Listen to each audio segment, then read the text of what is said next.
Hello and good morning. Here we are at the harbour again. This is a quick video in response really to a point that was made to me regarding my last video, and it was really saying that I say things without actually providing any information on the sources that could evidence some reality to what I'm saying, and that was a fair enough point, I suppose. I tend to make these videos really fairly loosely, assuming that people, if they do listen, either already know or they would look into what I'm saying and find out if they can find articles themselves confirming or denying anything I'm saying. So with regard to the last video, which was about incidents of heart cardiovascular issues amongst airline pilots, I thought I'd just quickly go over. Now, if this sounds a wee bit disjointed, it's because I'm actually going to have to look at some notes, because I have an absolutely awful memory, which I will put down to the fact that I'm nearly 65 years old. Anyway, one of the main areas that I spoke about, the heart issues and single pilot aeroplanes operations, SPOs. It comes from a publication called Aero News Network, which is a network that looks into issues, all issues to do with flying, everything from aeroplanes to pilots to mechanicals, and traffic control, airports and so forth. Anyway, so quoting some quotes from Aero News Network. So first one: instances of pilot incapacitation are rising sharply as airlines push for single pilot operations, that's the SPOs. During a 3-week period in early 2023, no fewer than 5 discrete pilot incapacitation events transpired on 5 commercial flights. Those were Southwest Flight 6017, United Airlines Flight 2607, British Airways BA154, Emirates Flight EK205, and Virgin Australia VA717. So that's during a 3-week period in 2023, no fewer than 5 pilot incapacitation events transpired. So that was 5 in 3 weeks. It goes on to be saying over 40 countries, including Germany, the UK and New Zealand, have petitioned the UN body that sets aviation standards to help make SOPs, single operation, whatever they were, as I can't remember now, single pilot operations, SPOs rather, a reality. It asserts that these should commence as early as 2027. So whilst there's an acceptance that there's an increase in pilot incapacitations, the airline companies are indeed still pushing for single pilot operations to begin as early as 2027. Further quoting, citing overwhelming, now this is perhaps interesting, citing overwhelming clinical, statistical, empirical and anecdotal evidence, tens of thousands of physicians have endeavoured to warn government and private sector leaders of the highly and worryingly disproportionate evidence of serious, often mortal, cardiac injury amongst otherwise healthy recipients of COVID-19 vaccinations, primarily in men between the ages of 18 and 55. Now, these are direct quotes, and not made up by myself. These are direct quotes. I would add for balance that the TC, FAA, Federal Aviation Authority, I presume, says that its figures say the likelihood of cardiovascular incapacitation based on extrapolated results is 1.6 per 100,000 airmen, or 1 incapacitation per 2,683,629 hours flown. Now, I don't know what 5 in 3 weeks, as I said at the beginning of this, would equate to. It would be interesting. I really haven't the interest levels to delve into the mathematics. But anyway, there we go. That's all Aero News Networks.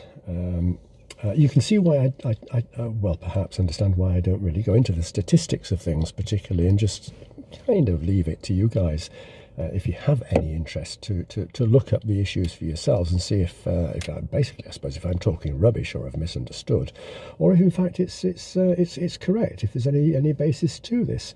So because otherwise, sitting here and quoting things and statistics is incredibly uninteresting. Well, in fact, my videos are probably uninteresting. Either way, leaving that slightly and going back to the entire issue of whether there is, in fact, an emerging problem with cardiovascular disease, and also leaving US publications alone, I thought I'd just quote a part out of the British Heart Foundation. Now, this is not related to aeroplanes at all, or pilots, but it is related to heart and cardiovascular issues. So here's again quoting from the British Heart Foundation for this year. We now have analysis of available data from the Office for Health Improvement and Disparities, that's the OHID, if anybody really wants to know that. It shows persistently high number of excess deaths involving cardiovascular disease in England since the beginning of the pandemic. As of June 2023, there have been nearly 1,000 excess deaths. On average, there are 500 excess deaths per week. While deaths from COVID-19 have fallen year on year, the number of deaths involving cardiovascular disease, CVD, have remained high above expected levels. So, excess deaths, by the way, involving CVD outnumber those involving all other disease areas since the beginning of the pandemic. So I'll repeat that. Excess deaths involving cardiovascular disease outnumber those involving all other disease areas since the beginning of the pandemic. So there's an indication, at least we could say there's an indication, that there is an issue over cardiovascular disease and excess deaths from this. And it seems to be recognised both in the United Kingdom and also in the United States. And one would think that maybe it's something that could be looked at. But certainly it's something that seems to be affecting the aviation industry, insofar as, to repeat again from Aero News Network, a 3-week period in early 2023, no fewer than 5 discrete pilot incapacitation events transpired on 5 commercial flights, and those I did name. And yet, as I said, nothing to really worry about, because, as I said in the previous video, there are 2 pilots in the aircraft, and so if one is incapacitated, as happened on the Southwestern flight, United Airlines flight, British Airways flight, Emirates flight and Virgin Australia flight, there was a second pilot who was capable of taking over control of the aeroplane and landing the aeroplane safely, which they all did. They landed perfectly safely. So you can see that although a pilot was incapacitated from a heart issue, there was no safety issues to the passengers of the aeroplane. And I think I'd suggested that was, in the previous video, that was because, in fact, we do have 2 pilots in the aeroplanes.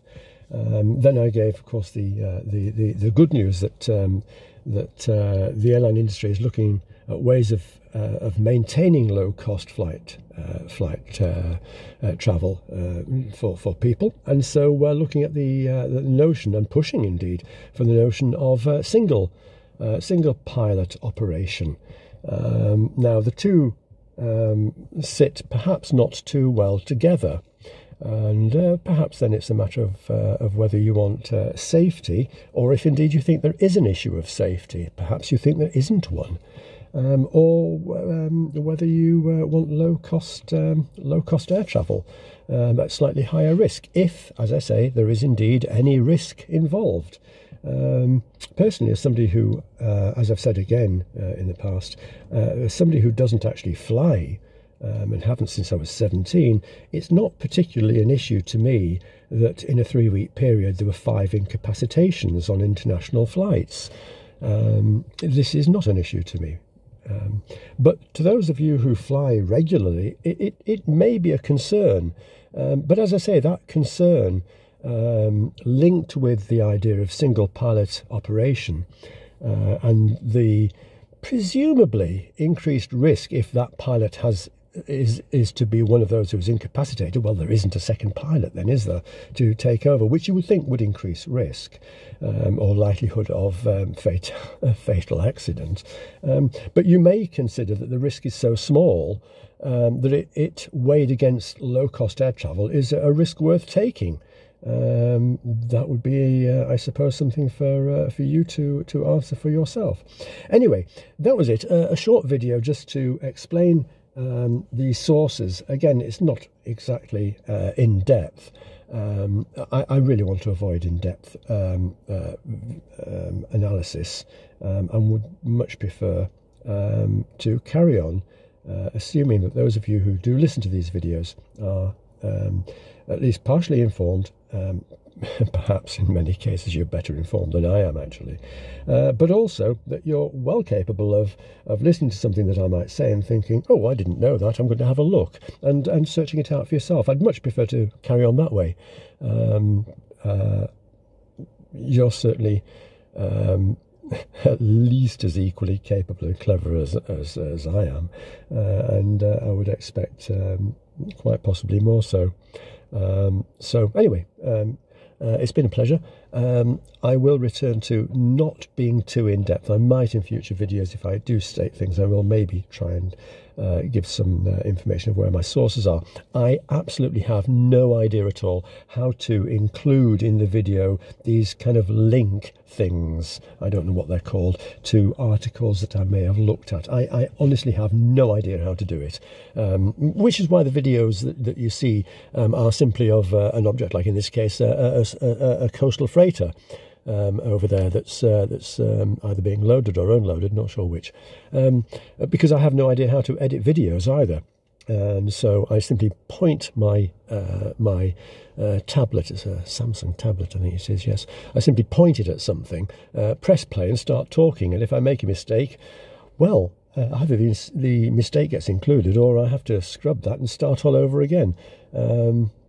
So thank you very much anyway for listening, and I hope you all have a good day and a good week, and I'll speak to you all later, I think. Bye bye for now.